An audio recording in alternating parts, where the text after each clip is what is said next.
Olá, galerinha, tudo bem com vocês? Sou o professor Adriano, professor de ciência do sétimo ano do Ensino Fundamental 2. Essa é a nossa videoaula de número 8.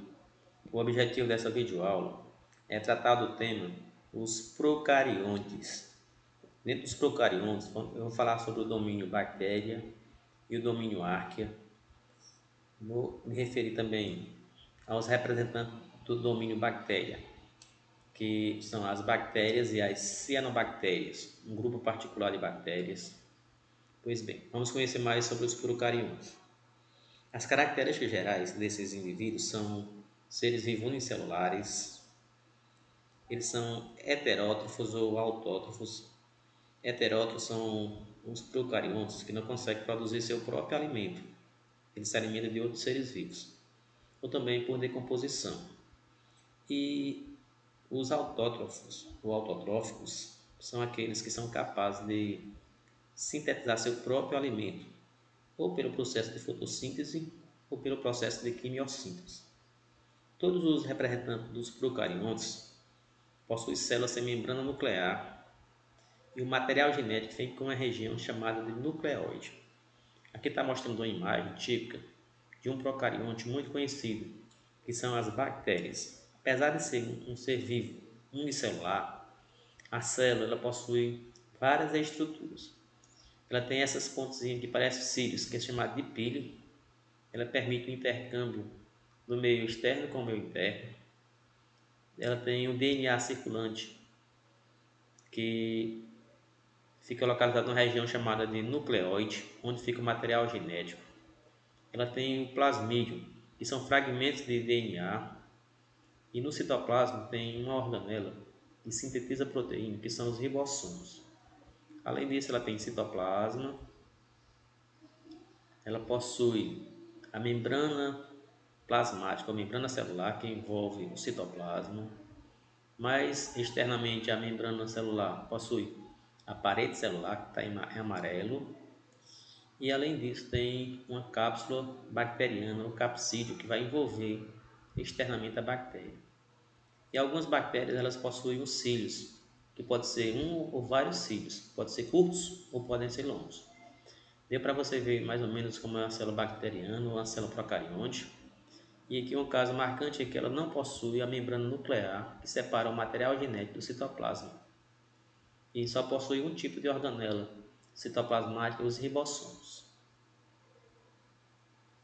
Os grupos de procariontes têm dois domínios, o domínio bactéria e o domínio árquea. Falar um pouquinho mais sobre as arques.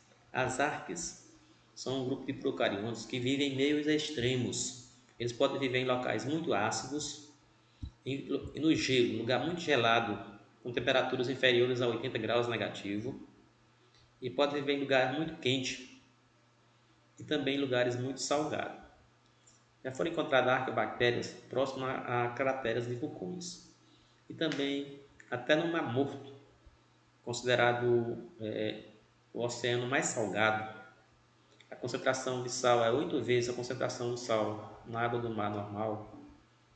Já foram encontrados um grupo de arqueobactérias, que são seres vivos capazes de suportar condições adversas ao extremo. Um caso curioso que foi descoberto em uma lagoa no Rio de Janeiro por pesquisadores da Universidade Federal do Rio de Janeiro, no Departamento de Microbiologia. Eles conseguiram identificar organismos procariontes que tinham entre 15 e 20 células, só que essas células elas se comunicavam entre si, apesar que não tinham dependência uma da outra. Uma não dependia da outra para conseguir sobreviver. É um caso curioso, um caso atípico. Falar mais sobre as bactérias. As bactérias, quando a pessoa fala em palavra bactéria, muitas vezes as pessoas só pensam em doença, mas muito pelo contrário. A maioria das bactérias elas não causam mal à nossa saúde e muitas vezes elas são até benéficas. Quanto ao formato das células bacterianas, elas existem várias características. Por exemplo, as bactérias com formato arredondado, quando elas se encontram individualizadas, elas passam a ser chamadas de cocos.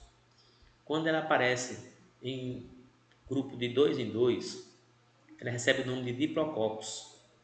Quando elas vêm alinhadas e formam colônias em fileira, elas são chamadas de streptococcus, várias bactérias unidas uma ao corpo da outra.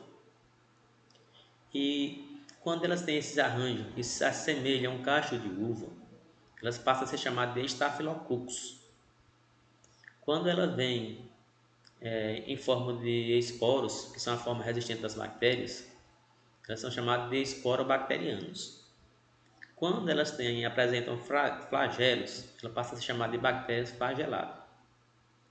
Quando ela tem formato de espiral, é chamada de espiroquetas ou espirilos. Quando ela tem esse formato aqui de vírgula, um exemplo dela é a bactéria Vibrio cholerae, é chamada de vibriões. E em forma de bastões é chamada de bacilos, um exemplo, bactéria que causa tuberculose. Ou seja, as bactérias elas são classificadas de acordo com sua morfologia, a sua característica morfológica, ou seja, a sua forma física. Reprodução das bactérias. As bactérias, o processo de divisão celular mais comum nas bactérias é a bipartição ou reprodução assexuada, onde o indivíduo ele vai originar indivíduos geneticamente iguais. Aqui está mostrando inicialmente uma bactéria, que é chamada bactéria-mãe. Lembrando que o ciclo bacteriano é muito curto, em 20 minutos ela vai crescer, atingir sua forma adulta e ela passa a duplicar o seu DNA, que tinha um DNA inicial. Após 20 minutos, esse DNA ocorreu a duplicação.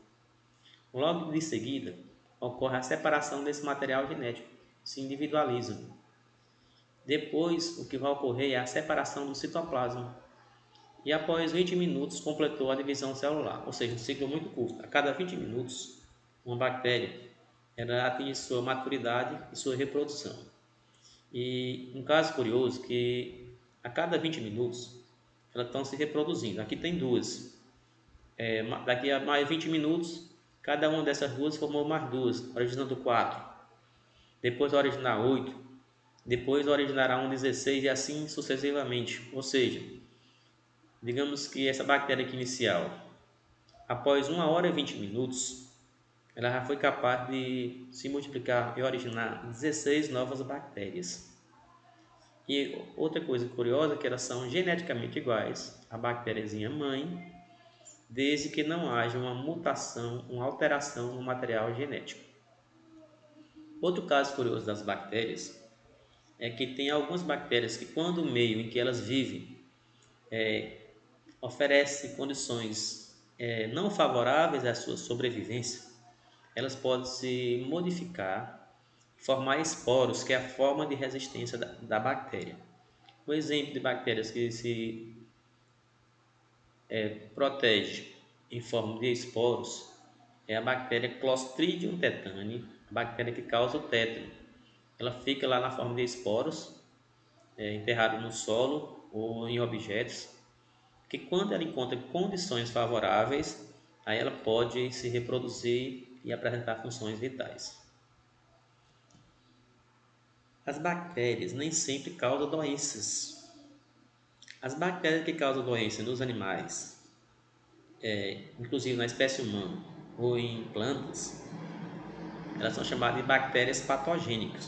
O que são bactérias patogênicas para nós seres humanos? São todas aquelas bactérias que causam doença. As doenças serão trabalhadas na outra videoaula, a doença bacteriana. E as bactérias que não causam doença são chamadas de bactérias não patogênicas. E muitas vezes elas podem ser benéficas ao ser humano. E nosso organismo, por exemplo, ele vive repleto por milhares de bactérias. Só que elas vivem em harmonia em nosso corpo, onde não nos causa doença e muitas vezes até nos protege. Existe bactéria em nossa pele, na nossa flora intestinal, na boca, em outros órgãos. Só que o nosso corpo também ele possui defesas que podem ser naturais ou adquiridas para nos proteger das infecções por micro-organismos, inclusive as bactérias, formando assim o nosso sistema imunológico.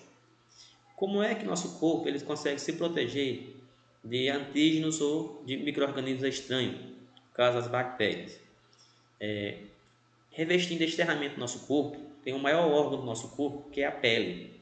Ela fornece a proteção primária para nos proteger de infecções, que pode ser por vírus, bactérias ou outros micro-organismos.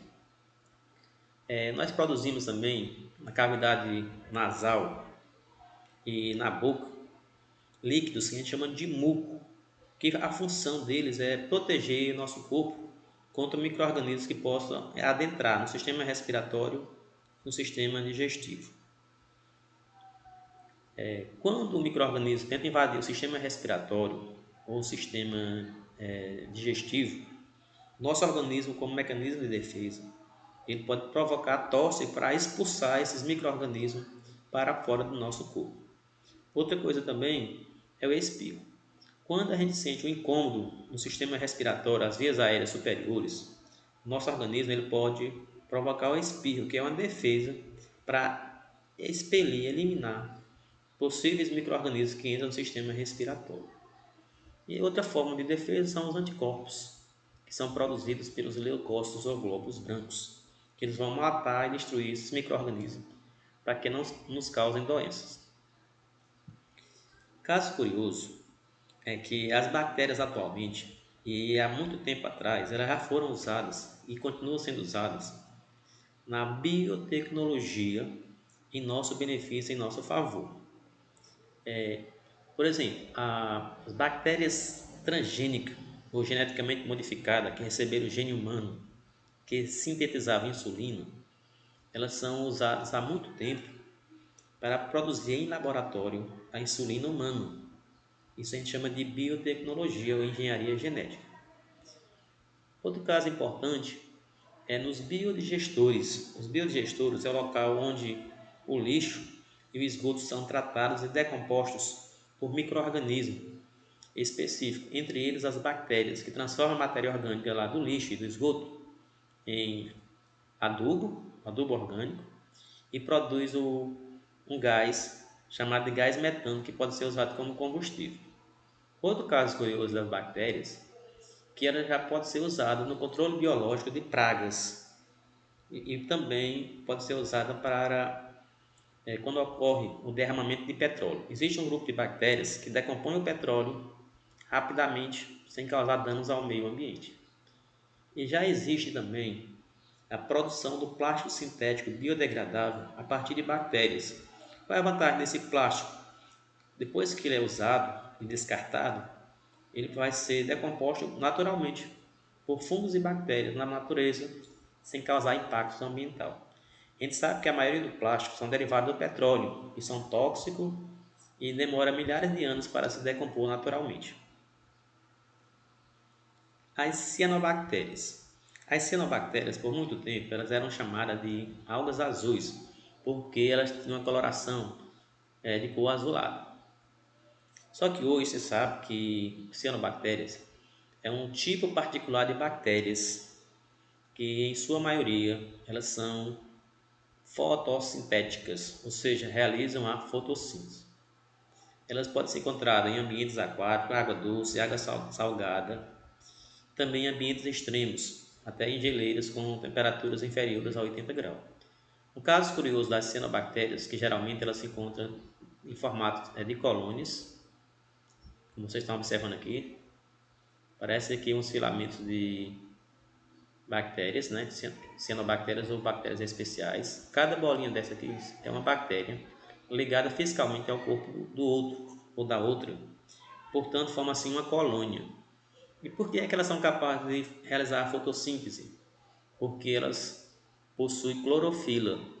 A clorofila é um pigmento de cor verde que absorve a luz solar.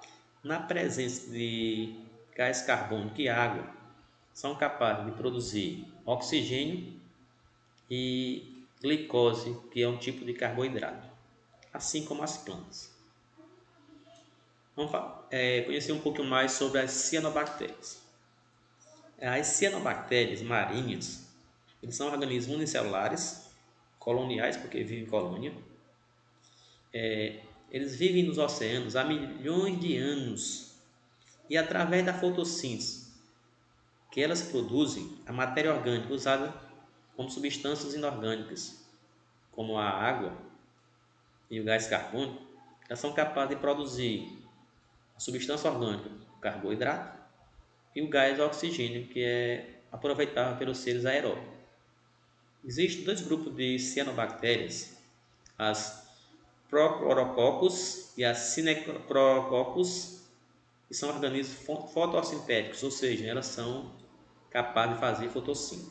São os organismos fotossintéticos mais abundantes da Terra e geram uma parte importante do oxigênio necessário à vida, e tornando assim os oceanos como verdadeiros pulmões do planeta, porque produz grande quantidade de oxigênio do qual precisamos. Muitas pessoas acham que o pulmão do planeta são as florestas, mas na verdade são os oceanos. Estima-se que 90% de todo o oxigênio do planeta são produzidos ou por bactérias, no caso as cianobactérias, que antigamente era chamada de algas azuis, ou por algas que podem ser verdes, vermelhas ou pardas, que podem ser unicelulares ou multicelulares. As cianobactérias e as algas, elas são as responsáveis pela produção de 90% do oxigênio do planeta. Eu espero que vocês tenham entendido mais um pouquinho sobre as cianobactérias, que são representantes do grupo dos procariontes, domínio bactéria. Domínio bactéria se divide em bactérias e cianobactérias, que é um tipo particular de bactérias. Elas são autótrofas porque produzem seu próprio alimento. Eu espero que vocês tenham entendido mais sobre os procariontes. Eu falei dos dois domínios dos procariontes, o domínio bactéria, representado por bactérias e cianobactérias, e o domínio árquea, representado pelas arqueobactérias. Eu deixo para vocês as atividades para vocês fazerem em casa, das páginas 151, registro, a página 153 e a página 154, as questões de 1 a 3. Agradeço a compreensão e a atenção de todos e até a nossa próxima aula.